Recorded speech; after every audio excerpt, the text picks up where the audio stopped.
Today, we'll talk about the North and South divide using examples from different countries. Each member will answer questions based on whether they are from the global North or the global South. May I introduce the representatives from each country? Here we have the representative from Canada, Miss Otis and Miss Perez. We also have our representatives from Thailand, Miss Lopez and Miss Silvano. We also have the representative from IFI, Miss Flores, and our journalist, Miss Nahine. Good afternoon to our respective guests. For the first question, will be answered by the representative of Canada.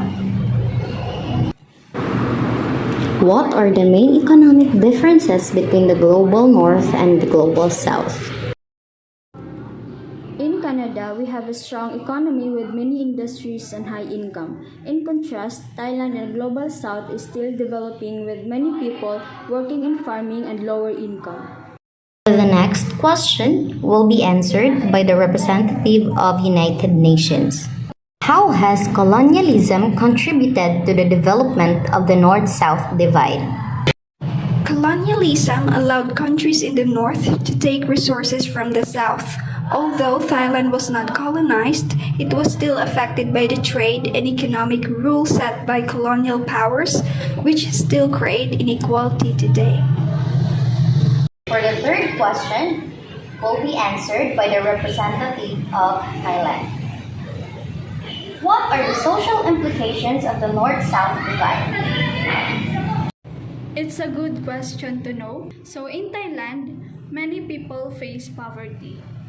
Also, there's limited access to healthcare and education. Aside from that, people in the south often struggle to have the same living condition as those in the north, like Canada. How was globalization impact the North-South divide? Globalization helps countries like Canada grow by increasing trade. However, Thailand faces challenges like relying on tourism and agriculture, making it hard to keep up with more developed countries. What are the key challenges faced by developing countries in the global south? Thailand struggles with poor infrastructure, especially in rural areas, may still have less developed infrastructure, which can affect transportation and access to services, political issues, limited access to new technology and healthcare compared to urban areas. These problems make it hard for the economy to grow. What is the role of international organizations in addressing the North-South divide? Organizations like the United Nations offers money and support to developing countries. They help places like Thailand improve their infrastructure and reduce poverty.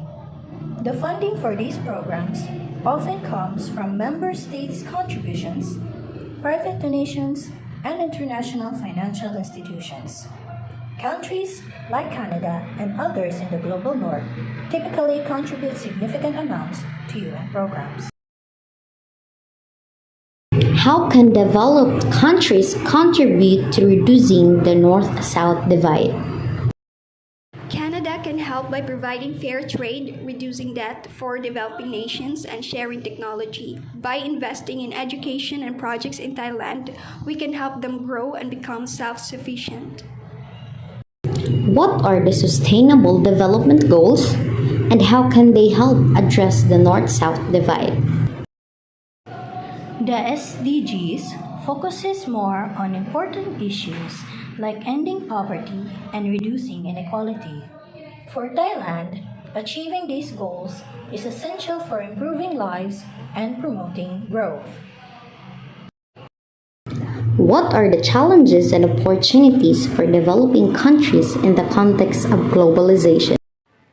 Thailand faces competition from stronger economies and it relies on foreign imports, especially in raw materials and intermediate goods used in its manufacturing sector. The country has a significant trade deficit in certain areas, particularly in technology and machinery.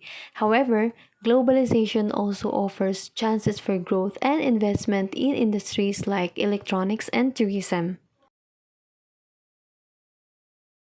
How can developing countries reduce their dependence of foreign aid and promote self-sufficiency?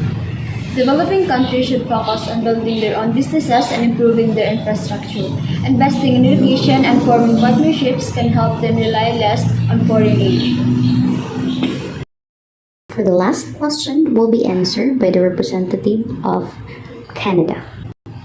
What are the potential consequences of the North-South divide if it remains unaddressed? If we do not address the North-South divide, it could lead to more poverty and social unrest. This affects everyone globally and makes it harder to work together on big issues like climate change. Thank you for coming and sharing your valuable insights for today's conference. This ends our discussion on the North and South divide. Thank you for participating and sharing your ideas.